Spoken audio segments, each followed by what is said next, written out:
হাজারো মানুষের অংশগ্রহণে জুলাই যোদ্ধা হাসানের জানাজা হয়েছে কেন্দ্রীয় শহীদ মিনারে। অংশ নেন স্থানীয় সরকার উপদেষ্টা আসিফ মাহমুদ সহ বিভিন্ন দল ও সংগঠনের নেতাকর্মীরা। শহীদ পরিবারের অনুরোধে জানাজা পড়ান গণ অভ্যুত্থানের অন্যতম সংগঠক সাদিক কায়েম। শনিবার সকালে দ্বিতীয় জানাজা শেষে নোয়াখালীর সুবর্ণচরে অন্তিম শয়নে শায়িত করা হবে শহীদ হাসানকে। নগদ পেমেন্টে 500 টাকা পর্যন্ত ক্যাশব্যাক আর লেনদেনে প্রতিদিন ডিপ ফ্রিজ এবং ঘন্টায় ঘন্টায় এসি টিভি সহ দারুণ সব গিফট। শেখ হাসিনার পতনের আগে আন্দোলন যখন তুঙ্গে, ছাত্র জনতাকে প্রতিহত করতে মাঠে নামে আওয়ামী লীগ ও এর সহযোগী সংগঠনগুলো। উত্তাল সে সময়ে 4 আগস্ট চট্টগ্রামের টাইগার পাস এলাকায় বিক্ষোভে সশস্ত্র হামলা চালায় ছাত্রলীগ।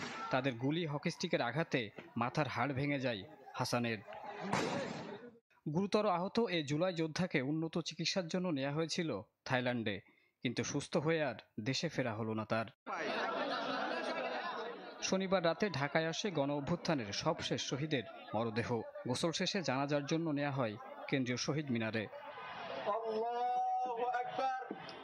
জানাজায় অংশ নেন উপদেষ্টা আসিফ মাহমুদ, জুলাই শহীদ স্মৃতি ফাউন্ডেশনের সিইও এবং হাসানের স্বজন সহ নানা শ্রেণী পেশার মানুষ।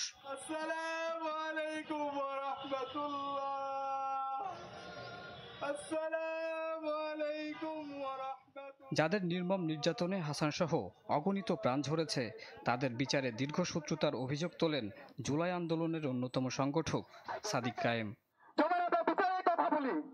আমাদেরকে বিভিন্নভাবে সে হাইকোর্টের কথা বলে, আমি অন্তর্বর্তীকালীন সরকারকে আইন উপদেষ্টা আসিফ মাহমুদ স্যারকে বলতে চাই, এই ধরনের হাইকোর্ট আমাদেরকে দেখিয়েন না।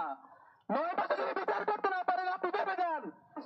জুলাই শহীদ স্মৃতি ফাউন্ডেশন বলছে, ছাত্র জনতার আন্দোলনে শহীদ ও আহতদের যথাযথ সম্মান দিতে না পারলে বিফলে যেতে পারে নতুন বাংলাদেশের স্বপ্ন।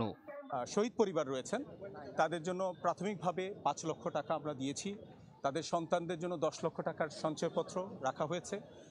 তাদের বিভিন্ন জেলা পর্যায় থেকেও তাদের জন্য 2 লক্ষ টাকা করে তাদেরকে দেওয়া হয়েছে। গেল 22 মে রাতে থাইল্যান্ডের একটি হাসপাতালে চিকিৎসাধীন অবস্থায় মারা যান হাফেজ হাসান। শফিকুল ইসলাম, চ্যানেল 24, ঢাকা।